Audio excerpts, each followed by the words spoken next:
organisation parfaite bi ma gis si le grand bond en avant bi ngeen def par rapport aux autres salons si cette belle architecture que je vois que c'est une grande innovation parce qu'on a tendance toujours à copier les mêmes architectures. Mais bien, j'ai vu que vraiment l'architecture bi changé na. li ñu tax ma gis si salon yi. di jaajëfal le professeur Ndiaye bi nga xam ni moom di yéen si biir Sénégal kenn du ko naatable. di féliciter également mes jeunes mes petits frères Papi Dieye et Khadim Fall ñi nga xam ni vraiment aussi ay références lañu. parce que tey jii damay ne dañu war a roy si ñoom lu tax ma ne dañu war a roy si ñoom mooy ni ñoom ñaar ku si nekk am na ay moyens demal boppam ku si nekk am na ay moyens demal boppam créer ay bergeries yu bëri mais ils ont choisi de s'associer boole seen doole boole seen xel boole seen lépp pour defar benn bergerie. donc loolu dañ si war a inspiré wu ñun Sénégal si loolu tey jii soo leen xoolee les grandes compagnies multinationales ñu ngi booloo di liggéey pour faire face à la concurrence pour atteindre seen i objectifs ñun nag éleveurs yi loolu la ñu war a xool tey da ngay gis koo xam ne amul sax moyen jënd ñaari xam ne moom mën a donc loolu dañu war a booloo à tout point de vue loolu yi su ko boolee rek may saluer loolu bu baax dañuy continuer sur cette lancée ñu rafet la. c'est les entrepreneurs ñoom ñooy avancer loo seen élevage ñoom ñooy investir si seen élevage état bi ñëw topp leen banques yi ñëw topp leen topp leen. tey jii vous allez au Brésil vous allez trouver éleveur bi nga xam ni day yor si biir aérodrome lay yor si biir ferme aérodrome si jet privé suy dem toolam jet privé lay jël. donc loolu ñooñu c'est les gens les plus respectés là-bas donc lu ko waral dañ ko def liggéey dañ ko def investissement te ñun loolu c'est possible ici tey jii c'est bien possible à travers nos laadum comme l'a dit Djibi Wade ñu jël croise uti ay communes locales yu bëri def ay croisement produire de la viande de tabaski.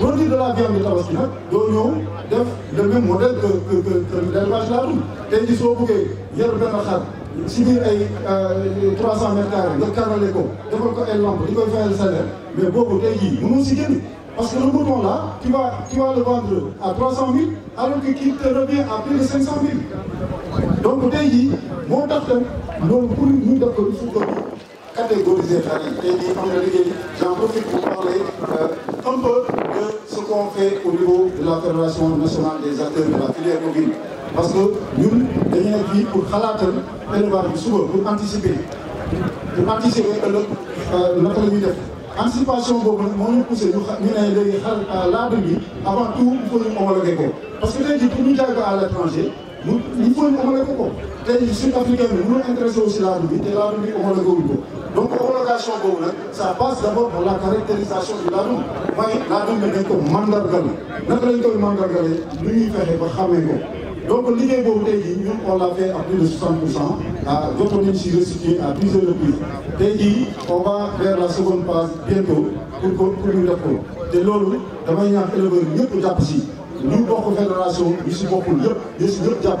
ëpp ñu dugg jàpp na donc dëgg la ñu ngi suma domaine mooy ñàkk nañ def ci ay visite bi gis ay stand en matière d'élevage et je peux vous dire que en tout cas ADEL et dégg naa également tout à l'heure le président Abou Kane.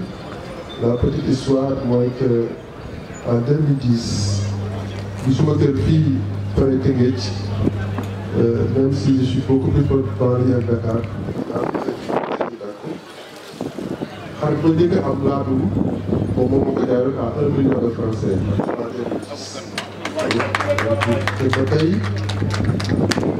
sama tët yooyu ñu ngi foofu jur nañ juraat nañ ñu ngi foofu ñëpp ñu dégg suma ko xam nañ ci bëri wax dëgg yàlla bu dara xewee dañ ciy jàpp ci loolu. Aujourd'hui les éleveurs sont des acteurs économiques et des présidents ku ci nekk mu ngi bay waaram ci yëf yi donc ngeen am ñu gërëm leen sant leen ci loolu donc mu néew mu bari C'est vrai que j'ai amené une équipe de vingtaine de personnes parce que je félicite également souvent les coordonnées équipe médicale.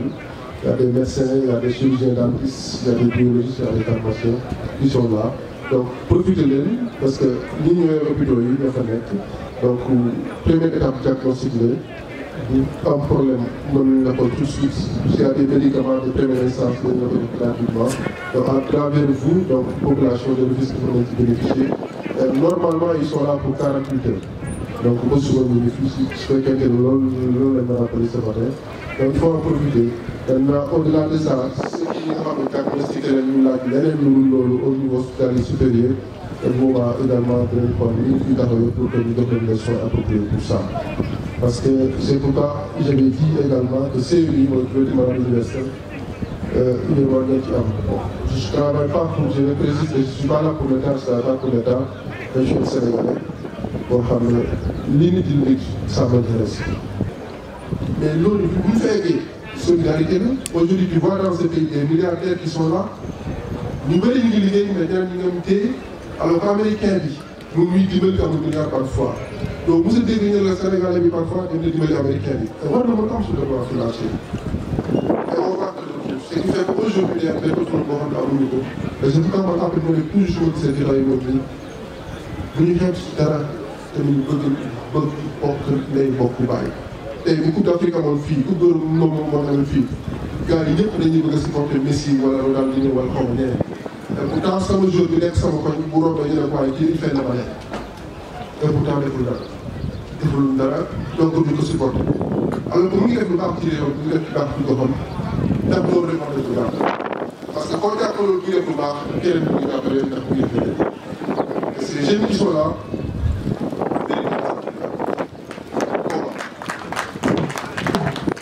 bonne volonté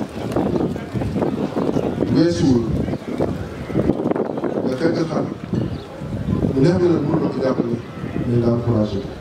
aujourd'hui, le plus grand professeur sénégalais pour moi, Sénégal, il n'est pas connu du Sénégal. On a c'est la référence. Pour une seule et bonne raison. Il est 10 ans dans ma vie.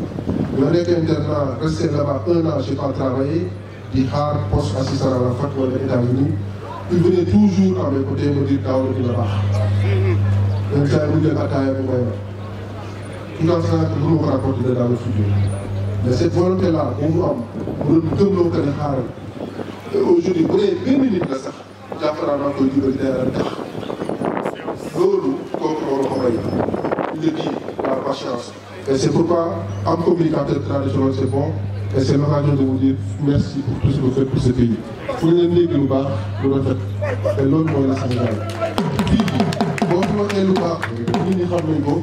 boo ko bu daa xam nañ ko nit ñi kenn moomul seen xel bu xalaat mën nañ la tàccu nii si say wax bu ñuy génnee ñu wax la lu loolu parce que waxoon nañ ko donc il est temps qu'on soit des amis entre nous et duñu bëggante tey rek tant que bëggatuñu duñ dem on dit que le Sénégal a des problèmes financiers wala Afrique le problème réel c'est le problème d'amour que nous avons boo rombee kii la ko te xar bu rombee ci ko ñam kenn ki la ko waaye xar il fait dama dem soo ko dimbalu kenn bu ñuy wax ay xar alors que kooku deful dara lu baax la def et c'est pourquoi j'ai pris dans mon temps pour venir ici xam nga leen mooy war a def j'ai 2 urgences yoo xam ne ñu may xaar à partir de 16 heures mais ñàkk ñëw fi c'est pas bon parce que yéen seen biir la mais yéen mënu leen évaluer seen bopp il faut un corps étranger un homme externe du dispositif de votre coopération pour ñëw apprécier ñëw parce que ça bul fa ko ñun dañu ñëw pour wax leen bravo bu loolu leneen la gën a ci gis